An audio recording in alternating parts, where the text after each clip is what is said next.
Là, nous sommes dans une mine à ciel ouvert où s'exploite le cuivre au Kasaï oriental.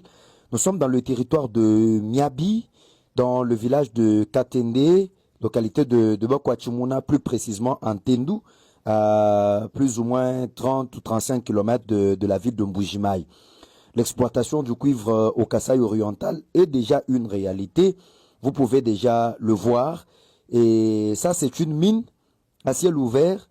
Et les business se passent déjà. C'est une exploitation artisanale comme vous pouvez bien le voir.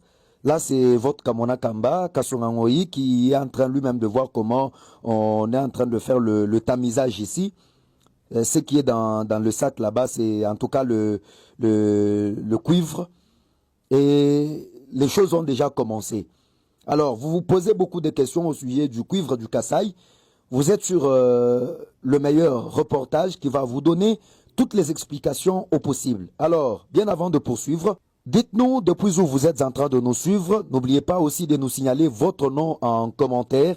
Ce que je vous demande également, c'est de liker, d'aimer ce reportage, de le partager avec un plus grand nombre. Si vous êtes vraiment intéressé par le cuivre du Kasaï, vous êtes au bon endroit. Nous allons vous donner toutes les informations qu'il faut au sujet de l'exploitation et de ce cuivre.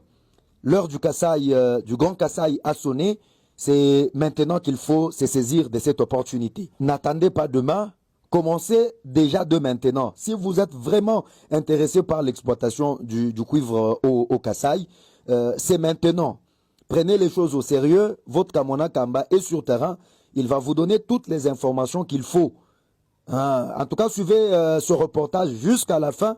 Et avant de m'appeler, suivez la vidéo jusqu'à la fin. Puisqu'il y a des gens, au lieu de suivre tout le reportage où je donne toutes les informations au possible, ils nous appellent pour commencer à nous poser des questions sur des points que nous traitons dans le reportage. Mbujimaï 24, bonjour et bienvenue à tous nos abonnés d'ici et d'ailleurs dans la troisième et dernière partie de notre reportage sur le cuivre du Kasaï, notre premier voyage dans les premières mines. Comme vous pouvez déjà le constater, je suis déjà en pleine mine, mais ce que je vous conseille ici, c'est de suivre la première et la deuxième partie de ce reportage pour bien le comprendre.